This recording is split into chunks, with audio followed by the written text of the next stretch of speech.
हर रोज 50 cigarette P जाता हूँ, लेकिन मुझे कोई नशा नहीं है और मैं तो इस आदत को छोड़ना भी चाहता हूँ। लेकिन हर साल ये जो नंबर ऑफ सिगरेट्स है ये बढ़ता ही जा रहा है मेरा, क्योंकि मेरी मजबूरी है कि मैं दिल्ली में रहता हूँ।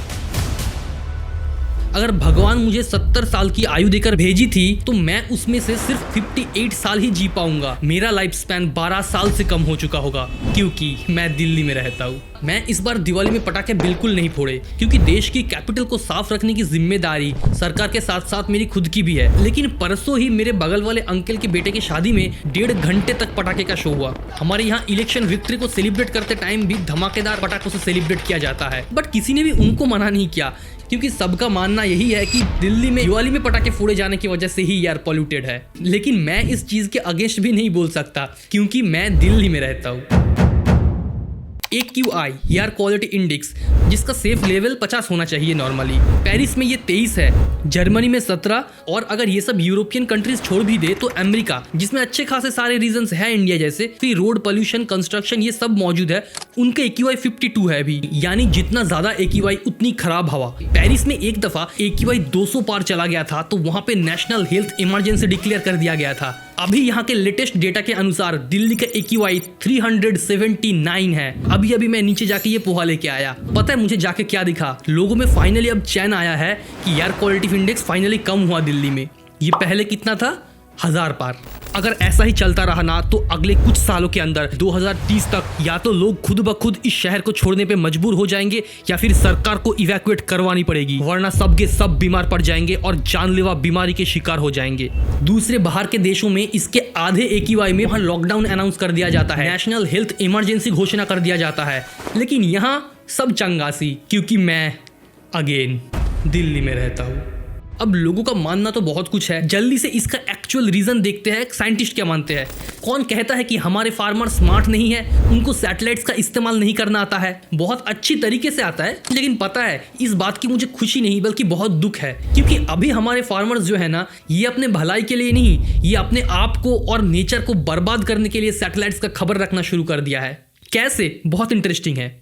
इनको पता है कि दिन में 2 बार नासा का सैटेलाइट ऊपर से चक्कर काटता है, एक 10:30 बजे करीब और एक 1:30 से 2 बजे के करीब, और ये सैटेलाइट का काम होता है इंफ्रारेड वेव से धुआं को पकड़ना। तो अभी फार्मर्स 3 बजे के बाद अपना स्टबल बर्निंग करता है, यानी पराली पे आग लगाता है। इससे नेचर तो बर्बाद होता ही होता है, ऊपर से वो जो सॉइल है ना वो भी बंजर बनता जाता है हर साल। उनमें जो यूजफुल बैक्टीरिया होते हैं इतना हाई टेम्परेचर के कारण वो सब मर जाते हैं अंदर ही अंदर। इसके चलते वहां पे जो क्रॉप्स ग्रो किए जाते हैं ना उसकी भी क्वालिटी अब धीरे धीरे डिक्रीज करती जा रही है और उसकी फर्टिलिटी को एनहांस करने में ज्यादा से ज्यादा मात्रा में फर्टिलाइजर का यूज करना पड़ता है।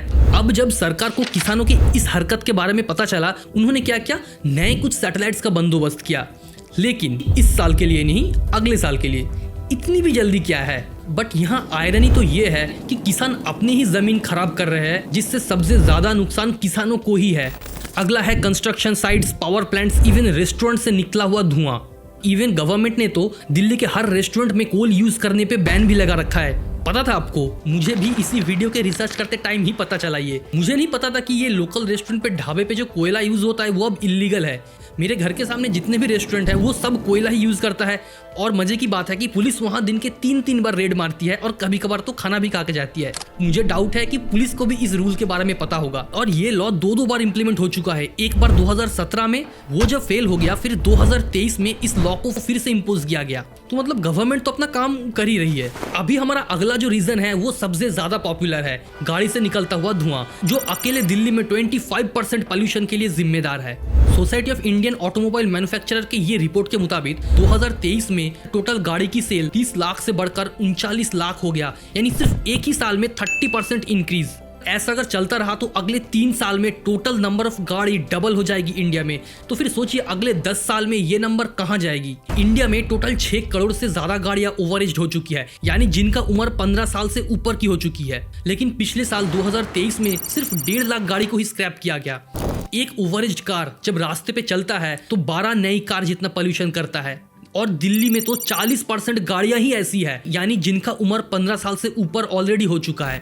अब समझ आ रहा है कि दिल्ली ही क्यों, बाकी शहर क्यों नहीं। देखिए, गाड़ी इलेक्ट्रिफिकेशन करने की जरूरत है, लेकिन उससे कई गुना ज्यादा जरूरी पुराने गाड़ियों की बैन करना है। ये जो इशू इतना इंपॉर्टेंट है, कभी आपने देखा है किसी न्यूज चैनल में इसको? किसी को नहीं पता। अब चलिए, स्टबल बर्निंग हो गया, पोल्यूशन हो गया, धुआं हो गया, अब सबसे ज्यादा कंट्रीब्यूटिंग फैक्टर पे आए। इंडिया का 30 to 40% पोल्यूशन सिर्फ इस एक वजह से होता है। दिल्ली में ये एग्जैक्ट नंबर 38% है, वो है धूल के वजह से। यानी कच्ची सड़क, टूटे हुए सड़क से जब गाड़ी गुजरती है तो सबसे ज्यादा पोल्यूशन होती है। या फिर कंस्ट्रक्शन साइट में जब बिना प्रोटेक्शन का काम किया जाता है, वो जो धूल है वो पूरी सोसाइटी में फैलती है। अगर हम हमारी सड़कें को नहीं ठीक कर सकते तो कोई फायदा नहीं गाड़ी इलेक्ट्रिफिकेशन करने की, पुरानी गाड़ी बैन करने की। गाड़ी चलेगी तो उसी टूटे हुए सड़कों से ना। अगर 40% पोल्यूशन की जिम्मेदारी ही एक धूल है, तो इसका सोल्यूशन तो या तो रोड बनवाओ या फिर मेट्रो, मोनोरेल, पब्लिक ट्रांसपोर्ट को अपग्रेड करो ताकि कंफर्टेबली सिटीजंस उसमें ट्रैवल कर सके। पब्लिक ट्रांसपोर्ट में ट्रैवल करना को नॉर्मलाइज करना पड़ेगा। अब हमारा जो अगला रीजन है वो सबसे खतरनाक और जानलेवा है। गाड़ी, कंस्ट्रक्शन, इंडस्ट्री, पावर प्लांट, ये सब मिला के उतनी जाने नहीं लेता जितना कि ये एक छोटा सा कॉज ले लेती है। इस रीजन का पोल्यूशन में कंट्रीब्यूशन तो बहुत ही कम है, लेकिन ओवरऑल अगर डेथ टोल को देखा जाए तो लगभग आधा 50% डेथ सिर्फ इस एक रीजन से होता है, और वो है घर से निकलती हुई धुआं। हर साल 80 लाख से ज्यादा लोगों की एयर पोल्यूशन के चलते मौत हो जाती है, और उन मौत में से 32 लाख लोगों की मौत की कारण ये डोमेस्टिक पोल्यूशन है। यानी हम जो कचरा बनाते हैं, हमारे घर पे जो चूल्हा चौका जलता है, इस चीज से जो पोल्यूशन होती है। अभी आप सोचते होंगे कि घर में जो कचरा करते हैं उनसे कैसे मौत हो सकती है, तो समझिए, ये जो हम बिना सेग्रीगेट किए सूखे और गीले कचरे साथ में डाल देते हैं, अल्टीमेटली वो कचरा फिर कभी रिसाइकिल नहीं हो सकता। उसको जलाया जाता है और उससे निकलता है खतरनाक पॉइजनस गैस, जिससे अल्टीमेटली एयर पोल्यूशन होता है और लोग मरते हैं। इनफैक्ट 5 साल के छोटे बच्चों में जो न्यूमोनिया के कारण मौत होती है ना, उसका मेजर कंट्रीब्यूटिंग फैक्टर यही है। और तो और हर 10 में से 1 लंग कैंसर का वजह भी इसी हाउस होल्ड पोल्यूशन होता है। अब देखिए, ऐसा नहीं कि इंडियन सरकार ने कोशिश नहीं किया, एलपीजी की सुविधाएं उपलब्ध कराई गई, कहीं कहीं फ्री में भी सिलेंडर बांटे गए, लेकिन उससे लोगों ने अपना अलग बिजनेस चालू कर दिया, कुछ एक्स्ट्रा इनकम जनरेट करने के लिए। बाकी घर में तो जैसा चल रहा था घर के यूज के लिए, वही चूल्हा चौका चलता रहा घर में। एक वेबसाइट आती है जिनमें अभी के करंट वर्ल्ड के सबसे खराब एयर क्वालिटी दर्शाता है। इसके अकॉर्डिंग टॉप 10 में से फर्स्ट और 8th पोजीशन को छोड़कर बाकी ऑटो इंडियन सिटीज है। मैं इसको डिस्क्रिप्शन में लिंक अटैच कर रहा हूँ, आप चाहो तो अभी का डेटा देख सकते हो। मेन दिक्कत यहाँ पर पता है क्या है, कि लोग जिम्मेदारी नहीं लेना चाहते हैं। पब्लिक सरकार पे छोड़ देती है, सरकार या तो किसानों पे डाल देता है या फिर अपने मजबूरी पर, किसान अपने गरीबी पर यानी उनकी मजबूरी पर डाल देते हैं, और सब मिल के सफर करते रह जाते हैं। यहाँ हमें जिम्मेदारी लेनी पड़ेगी, और पहले ये समझना पड़ेगा कि साल में एक बार AQI 500 या 1000 पार हो जाने से ज्यादा खतरनाक साल भर 200 AQI में जीना होता है। हमें ओकेजनल सोर्स को छोड़कर यार लॉन्ग सोर्स पे ज्यादा ध्यान देना चाहिए, क्योंकि न्यूज चैनल भी तभी खबर दिखाती है जब पॉल्यूशन पीक पर होती है, फिर बाकी साल भर ये मुद्दा अननोटिस्ड रह जाता है। पता है, इससे आधे बुरे हाल भी अगर किसी फर्स्ट वर्ल्ड कंट्री में हो गया होता तो वहां इस चीज को वोट का मुद्दा बनाया जाता, इस चीज के नाम पे वोट मांगते नेता। दिक्कत ये नहीं कि यहाँ के लोग बेवकूफ है, दिक्कत ये है कि यहाँ के पॉलिटिशियन बहुत ज्यादा स्मार्ट है। उनको अच्छे से पता है कि किस चीज से उन्हें वोट मिलेगा, कहाँ पे लोग ज्यादा बायसनेस शो करेगा, और जाहिर सी बात है कि उसी चीज को वो लोग मुद्दा भी बनाते हैं। कोई भी स्मार्ट इंसान होगा तो वो ऑफ कोर्स यही करेगा। जब तक इंडिया में ये वोट का मुद्दा नहीं बनेगा, तब तक किसी न्यूज चैनल का ये मेन फोकस नहीं बनेगा। मीडिया तो साल में 2 बार बात करके इस मुद्दे को भुला देती है, लेकिन हम और आप जैसे लोग जो साल भर इसी देश में रहने वाले हैं, वो सफर करते रह जाते हैं। देखिए, जो लोग देश छोड़कर भागने का प्लान बना रहे हैं उसके लिए तो हम कुछ बोल नहीं सकते, लेकिन हम और आप जैसे लोग इस प्रॉब्लम को 1 स्टेप एट अ टाइम लेके इस देश को सुधारना चाहते हैं, और इसीलिए मैं अपने आप को एक प्राउड इंडियन मानता हूँ।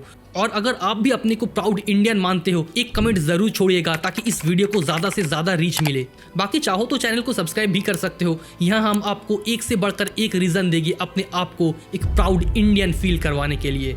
Thanks for watching. जय हिंद।